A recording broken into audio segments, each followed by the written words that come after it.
Terima kasih untuk pagi hari ini. Terima kasih untuk hari-hari yang boleh kami lewati ya Tuhan. Kami boleh dipersekutukan lagi dengan Engkau. Bersama-sama dalam satu iman di hadapan-Mu ya Tuhan. Terima kasih untuk segala kebaikan, kemurahan, dan kasih-Mu itu atas hidup kami. Saat ini kembali kami membaca firman-Mu, belajar di hadapan-Mu Tuhan. Biarlah Engkau yang mengurapi setiap kami, yang menjelaskan, menerangkan, menuntun kami agar kami setiap waktu boleh seturut dengan rencana Tuhan untuk kemuliaan nama-Mu Tuhan. Terima kasih ya Tuhan. Kiranya boleh Roh Kudus yang melawat kami untuk setiap firman Tuhan dan puji-pujian dan doa kami di hadapan-Mu Tuhan. Hanya di dalam nama Yesus, Tuhan dan Juru Selamat kami, siap membaca firman. Amin.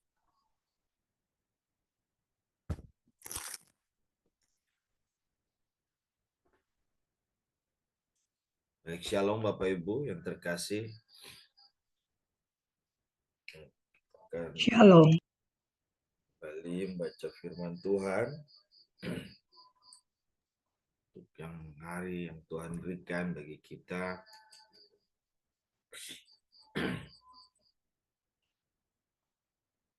Ya, saya akan bacakan di dalam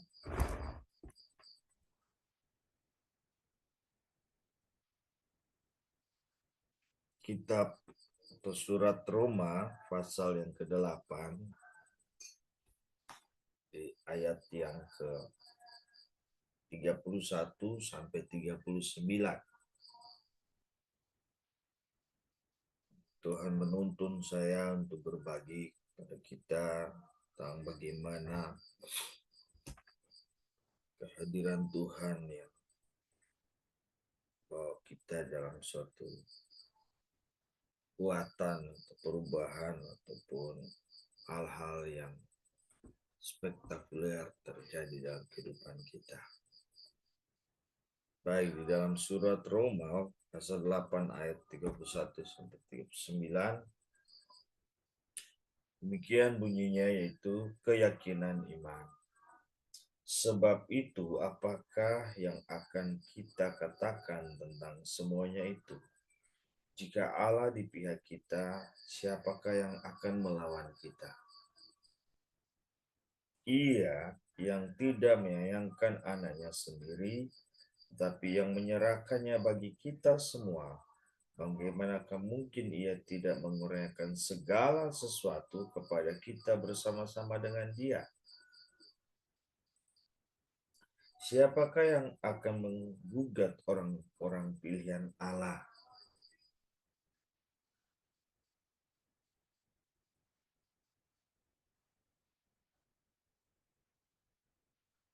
Yang Allah yang membenarkan mereka, siapakah yang akan menghukum mereka? Kristus Yesus yang telah mati, bahkan lebih lagi yang telah bangkit, yang juga duduk di sebelah kanan Allah, yang malah menjadi pembela bagi kita.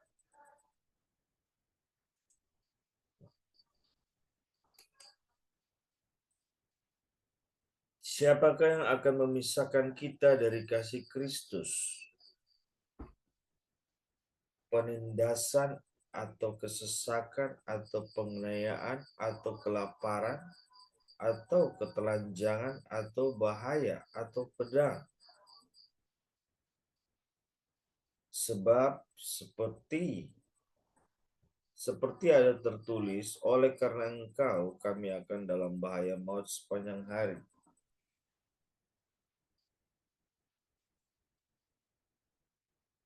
Kami telah dianggap sebagai domba-domba sembelihan.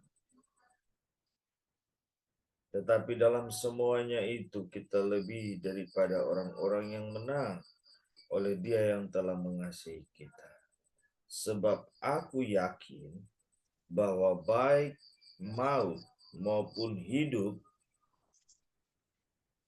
baik malaikat-malaikat maupun pemerintah-pemerintah, baik yang ada sekarang maupun yang akan datang, atau kuasa-kuasa, baik yang di atas maupun yang di bawah, atau ataupun sesuatu makhluk lain, tidak akan dapat memisahkan kita dari kasih Allah yang ada dalam Kristus Yesus Tuhan kita. Amin. Tuhan bahwa dengan uh, tema yang tetap sama untuk KFI bulan ini ya, tentang kehadiran Allah di tengah kita sebagai pahlawan yang memberikan kemenangan. Di dalam surat Roma ini Rasul Paulus menyampaikan tentang bagaimana kehadiran Kristus dalam kehidupan kita. Bagaimana kasih itu nyata, kasih Allah nyata dalam kehidupan kita. Di mana Rasul Paulus mau menguatkan setiap orang percaya. Dan pesan hari ini juga yang sama. Boleh kita barusan yang tadi saya bacakan. Untuk menguatkan, mengingatkan. Tetap meluruskan apa yang menjadi suatu nyata bila mana ada kehadiran Kristus, kehadiran Tuhan di dalam kehidupan kita. Tapi menjadi satu pertanyaan yang besar. Seperti apakah kehadiran Tuhan itu dalam kehidupan kita? Dan yang bagaimanakah orang-orang yang atau kehadiran Allah itu kepada siapa saja, orang-orang yang bagaimana, yang dapat melihat, yang dapat merasakan, yang dapat nyata dalam kehidupan mereka tentang kehadiran Allah itu sebagai pembawa kemenangan, sebagai pembawa kesukacitaan. Di sini dinyatakan bahwa Paulus menuliskan di ayat ini, dia menanyakan tentang semua apa yang kita alami dan untuk menguatkan itu. Jadi bagaimana kehadiran Allah itu sebenarnya dalam kehidupan kita? Seperti apa sebenarnya? Atau standarnya bagaimana bila kita merasakan tentang kehadiran Allah? Kita bisa lihat di dalam kisah yang lalu di dalam Perjanjian Lama, kedatangan kehadiran Allah di tengah-tengah bangsa Israel di dalam Keluaran 13 ayat 21 sampai 22, bahwa bagaimana Allah menyertai bangsa Israel yang memberikan mereka satu jaminan atau suatu pertanda bagi bangsa Israel pada waktu itu dengan berupa fisik yang nyata, yaitu dengan tiang awan, tiang api pada malam hari. Apakah karena orang Israel itu benar di mata Allah sehingga harus Allah hadir di tengah-tengah mereka? Apakah bangsa Israel pada waktu itu memang hidup dalam kesucian, kekudusan sehingga kehadiran Allah itu dengan tujuan untuk melindungi mereka, membebaskan mereka di tanah Mesir?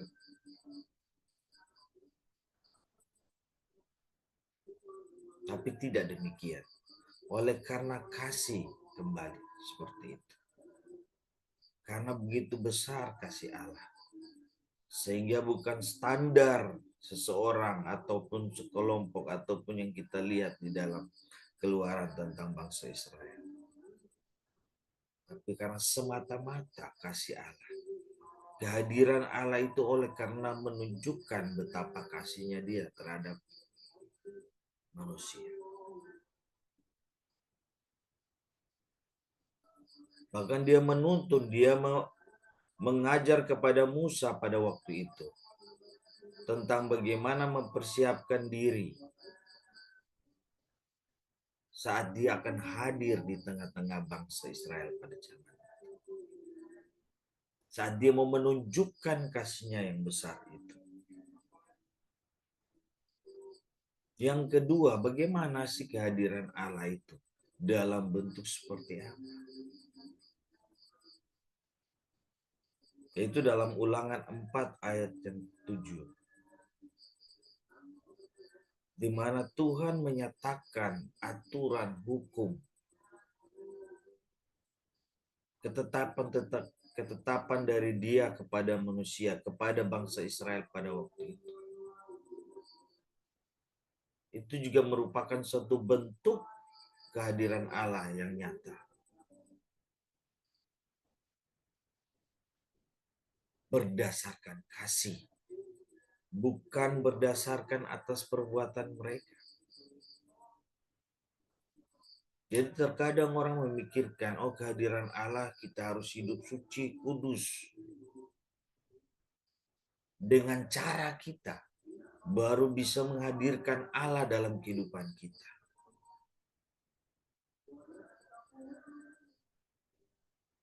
Tidak demikian. Dari awal dunia ini diciptakan. Dari awal manusia jatuh dalam dosa. Kita mengingat bagaimana kisah di Taman Eden itu. Allah yang datang mencari manusia berdosa untuk dilepaskan. Hal yang ketiga, dalam bentuk apa lagi Allah bisa hadir di tengah-tengah kita?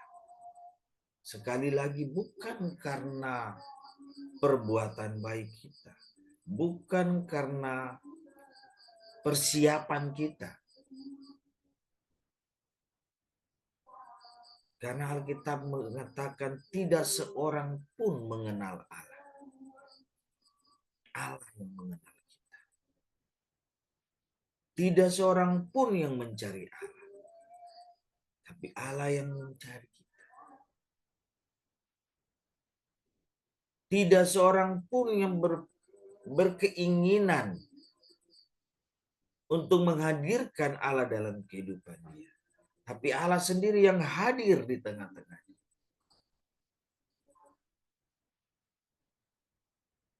Hal yang ketiga adalah Allah hadir di dalam doa kita. Persekutuan kita dengan Tuhan.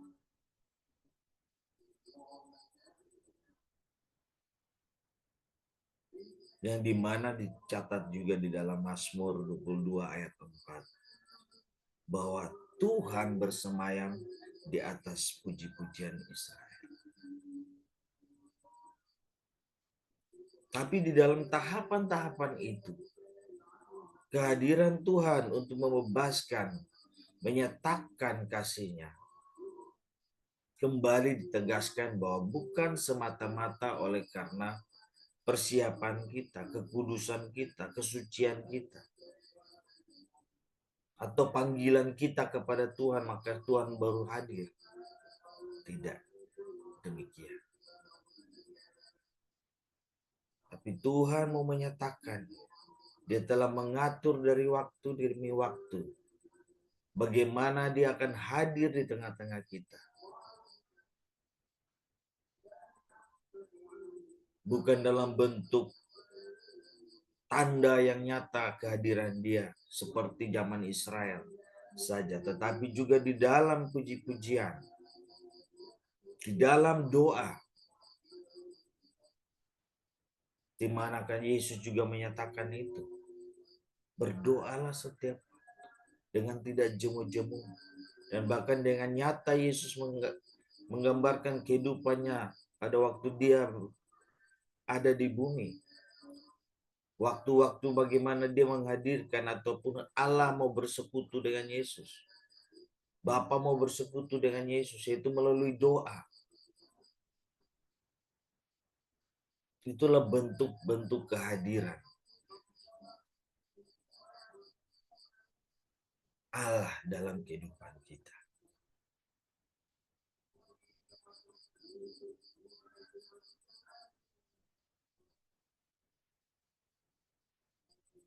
Kita kembali dalam surat Roma ini.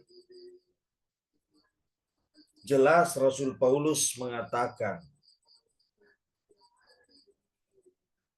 bahwa jika Allah di pihak kita, siapakah yang akan melawan? Tadi boleh firman Tuhan mengatakan bahwa kehadiran Allah, ada beberapa hal yang menjadi gambaran kita bagi sebagai orang percaya.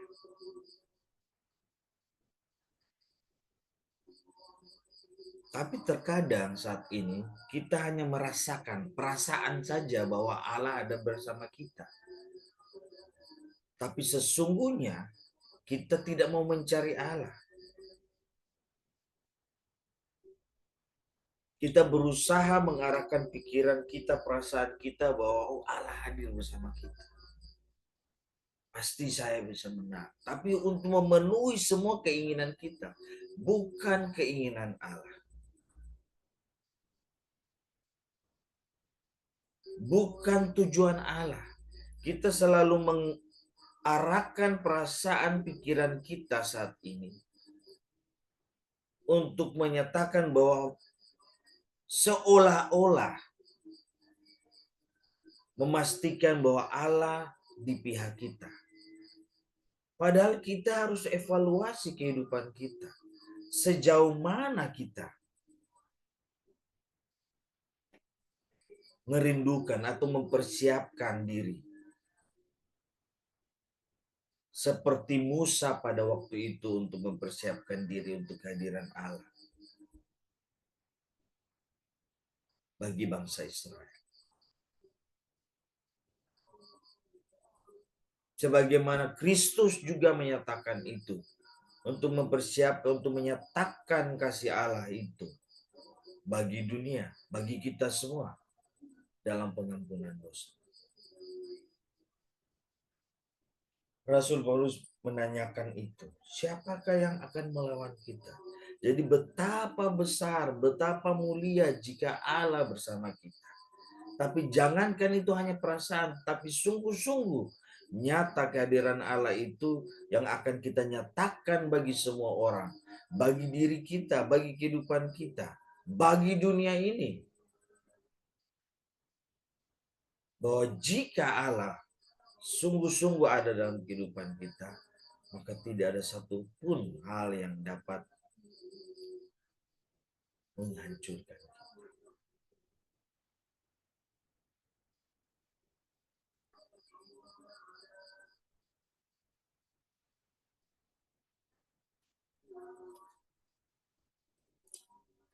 Ayat 34 dikatakan, Kristus Yesus yang telah mati, bahkan lebih lagi yang telah bangkit, yang duduk di sebelah kanan Allah, yang malah menjadi pembela bagi kita, siapakah yang akan memisahkan kita dari kasih Kristus?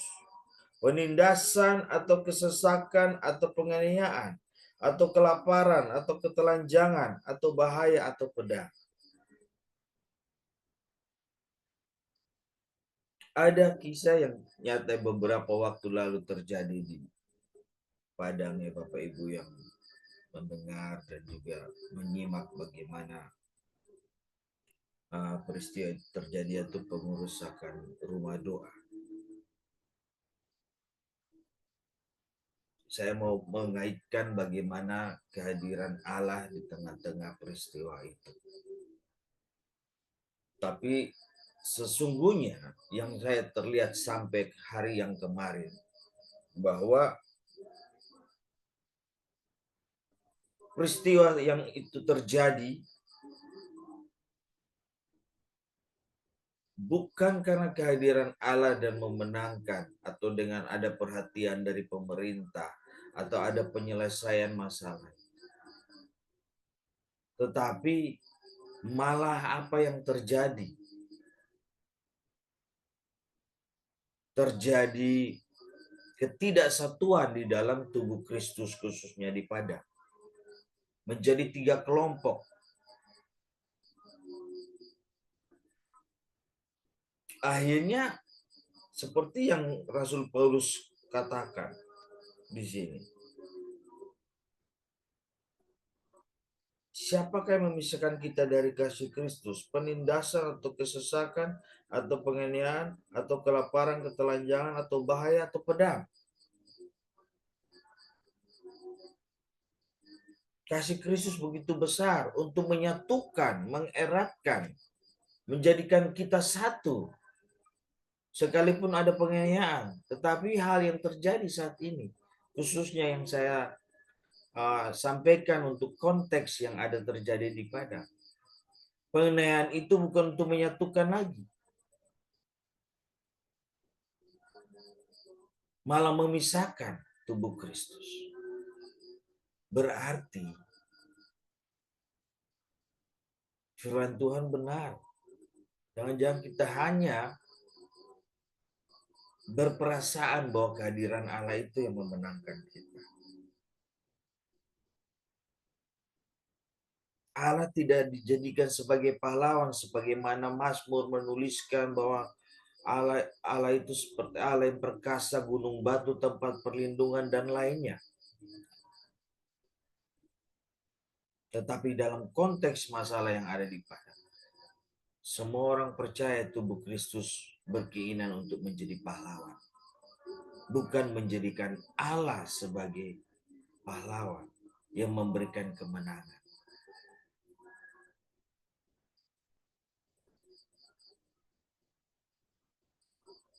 Di mana hari-hari ini juga kita masih merayakan, tadi diawali dengan Pak Rafiq juga mengucapkan selamat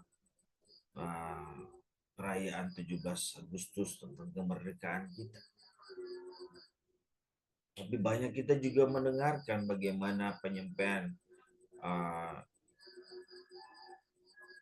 kabar baik atau firman Tuhan tentang kemerdekaan itu. Dan suatu kenyataan bahwa banyak hal yang belum kita merdeka.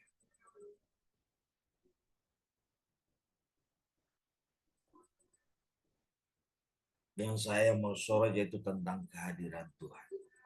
Jelas firman Tuhan, kehadiran Tuhan akan memerdekakan kita, menyelamatkan kita. Tetapi diawali tadi saya bertanya bagaimana untuk menghadirkan Tuhan. Ataukah karena kita harus suci baru Tuhan hadir? Tapi tidak. Kehadiran Tuhan oleh karena kasih Dia untuk melepaskan kita.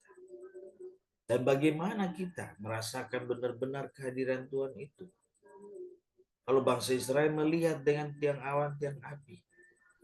Dan Musa mendapatkan ketetapan firman Tuhan itu. Sehingga sampai detik ini, bahkan selama-lamanya, kehadiran Tuhan melalui firman itu ada bagi kita. Tapi apakah sampai saat ini kita hanya perasaan saja bahwa Allah di pihak kita? Hanya memiliki perasaan saja bahwa ada kehadiran Tuhan dalam kehidupan kita. Sedangkan kita sedang masih terbelenggu dengan berbagai macam hal yang kita buat. Masih terikat dengan hal-hal yang tidak memerdekakan kita. Sekalipun Allah bersama kita, tapi kita sendiri yang menjerumuskan diri. Tidak mau melepaskan daripada hal-hal yang tidak memerdekakan kita. Yang saya ambil contoh tadi seperti yang kejadian di Tanah Minang atau di Kota Padang beberapa waktu lalu. Bagaimana terjadi, bukan menghadirkan Allah sebagai pahlawan, mengambil momen ini untuk kasih Allah dinyatakan. Tetapi semua mencari panggung, mau menjadi pahlawan. Tapi apa? sia-sia. Apa yang dikerjakan manusia tanpa tuntunan Tuhan, tanpa bertanya kepada Tuhan, sudah dipastikan itu akan sia-sia. Sekalipun firman Tuhan hari ini Rasul Paulus menyatakan, menggambarkan, menjelaskan kepada kita bahwa tidak ada yang bisa memisahkan kita dari kasih Tuhan saat Tuhan Yesus hadir dalam kehidupan kita. Tidak ada hal-hal yang besar yang akan melepaskan kita daripada kasih Tuhan. Oleh karena Engkau, kami ada dalam bahaya maut sepanjang hari. Kami telah dianggap sebagai domba-domba sembelihan. Rasul Paulus menyatakan dan jelas bahwa kita orang-orang yang percaya kepada Kristus, di mana Tuhan hadir dalam kehidupan kita, nyata untuk membawa kita sebagai pemenang. Tetapi dia menggambarkan dirinya, Rasul Paulus, bahwa dia atau segala orang-orang yang mengikuti dia dalam menyampaikan kabar baik adalah domba-domba sembelihan. Bukankah seperti itukah kita saat ini juga? Saya percaya kita semua adalah orang-orang yang beriman kepada Kristus. Tapi hari ini Tuhan mau mengingatkan kita. Kita adalah domba-domba sembelihan. Sekalipun Allah hadir bersama kita untuk melepaskan kita dari berbagai banyak keterikatan kita yang menghalangi kita dengan Tuhan. Tapi di bawah kita untuk menjadi domba-domba sembelihan. Apakah kita sudah siap? Yang menginginkan kehadiran Tuhan, yang menginginkan kuasa Tuhan melepaskan kita dari kekhawatiran, dari ketakutan,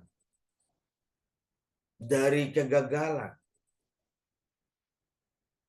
Tapi Tuhan akan membawa kita sebagaimana Rasul Paulus menggambarkan kehidupan dia dan orang-orang percaya pada saat itu. Tetapi dalam semuanya itu kita lebih daripada orang-orang yang menang oleh Dia yang telah mengasihi kita. Amin. Rasul Paulus menggambarkan sekalipun mereka ada digambarkan sebagai orang-orang percaya, orang-orang seperti domba-domba sembelihan yang dimana akan dibawa di tempat pembantaian sebagai kurban.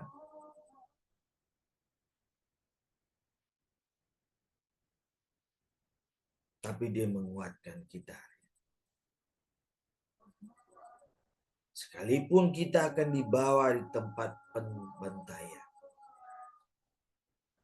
di tempat yang dimana akan diakhiri kehidupan kita oleh karena Kristus. Tapi kita akan menjadi orang-orang yang menang melebihi dari segala orang. Tidak percaya.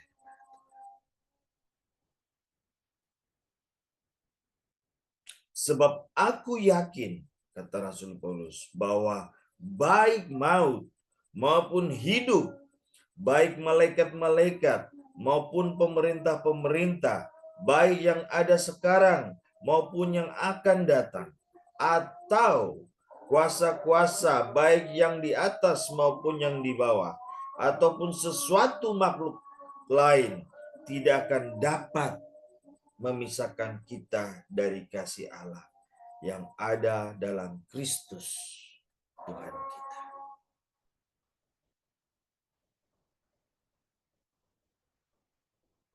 Jadi sungguh besar kasih kehadiran Allah.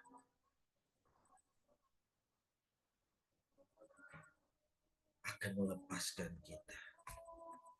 Tapi ingat, saat Tuhan melepaskan kita, diibaratkan kita seperti domba yang terikat atau keledai yang terikat. Kita akan dibawa. Maka demikian kata Yesus kepada kita. Tetap ada kuk yang akan dipasang.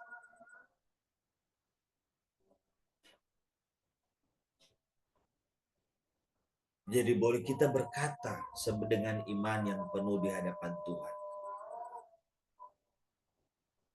Biarlah kehadiran Tuhan membawa kita sebagai domba-domba sembelihan, domba-domba yang berkenan di hadapan Allah, domba-domba yang tak bercacat celah untuk dipersembahkan bagi kemuliaan Allah. Maka kita akan memperoleh kemenangan yang berulang-ulang kalau di dalam bahasa aslinya yang disampaikan kata Rasul Paulus ini. Kemenangan yang di atas daripada kemenangan orang-orang, artinya orang kita akan terus tiap-tiap hari, tiap-tiap waktu Allah memberikan kemenangan. Kita akan menang dengan segala kegagalan yang kita alami. Kita akan menang dalam hal-hal yang dalam kehidupan kita yang masih tersembunyi, yang masih terselip, yang terkadang terulang review terus dalam kehidupan kita, yang menghalangi kita dengan Tuhan, yang menghalangi kita memiliki hubungan yang baik dengan sesama, yang menghalangi kita memiliki hubungan yang baik di dalam kehidupan pekerjaan dan pelayanan kita. Tuhan akan melepaskan itu dan membawa kita sebagai domba-domba sembelihan di hadapan Allah. Sebagaimana Kristus melakukan itu bagi kita. Demikian kita pun akan menjadi seperti itu. Dan kita akan memasuki hari-hari, tahun-tahun yang tidak menyenangkan. Banyak orang yang mengalami perundungan ataupun ketakutan dalam kehidupan ini. Sebelum saya menutup firman ini, saya mau menyaksikan ada satu hal yang terjadi 2 minggu kemarin. Ada seorang pemuda misionaris baru datang ke Padang. Baru umur 22 tahun. Dia baru 2 bulan di Padang. Anaknya track recordnya terkenal sangat taat dengan Tuhan. Sangat humble dan sungguh-sungguh beriman kepada Kristus. Sekalipun dari latar belakang keluarga yang kurang mampu dan juga latar belakang keluarga yang kurang percaya kepada Kristus, tapi dia dipilih oleh Tuhan untuk melayani di Kota Padang. Tapi begitu disayangkan, anak yang terkenal di sekolah seminari dengan kesungguhannya, keimanan yang begitu besar, dan juga sungguh-sungguh taat untuk melayani di mana saja yang Tuhan berikan, harus mengakhiri hidupnya dengan membunuh diri.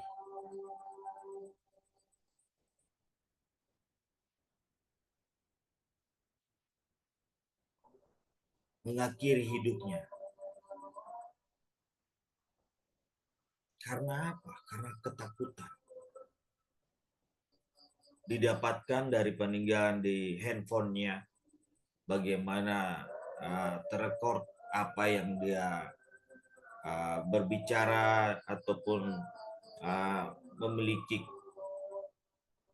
komunikasi dengan beberapa orang, dan tentang ketakutan, tentang kekhawatiran, tentang hilangnya harapan, tentang terjerumusnya kembali dalam dosa-dosa yang tidak terlihat bagi orang. Jadi hal yang terakhir yang mau saya sampaikan, kita boleh berbahagia bahwa merasakan kehadiran Tuhan. sebagaimana kisah daripada bangsa Israel. Ada pelepasan, ada kemenangan. Tapi apakah hari ini kehadiran Tuhan itu hanya perasaan kita?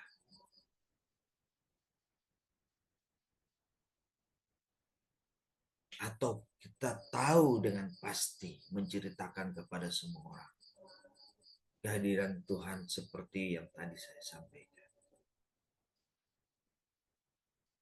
Ada wujud nyata, ada firman Tuhan yang terus mengevaluasi kita. Dan pada titiknya seperti Rasul Paulus mengatakan bahwa saat Tuhan hadir melepaskan kita dari kuk perhambaan dosa, tapi kita akan dibawa sebagai domba-domba sembelihan, di mana menjadi domba sembelihan itu adalah suatu kemenangan yang terus-menerus terjadi dalam kehidupan kita untuk kemuliaan Tuhan. Mari kita berdoa.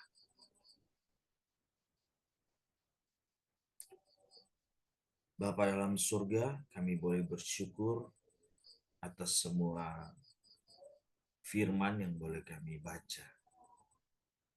Kami terbatas di dalam pengertian dan memahami segala sesuatu isi hati-Mu Tuhan.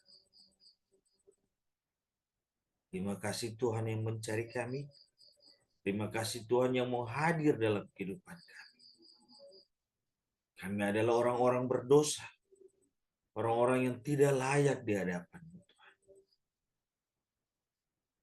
Biar boleh kami merasakan kehadiran Tuhan sungguh-sungguh nyata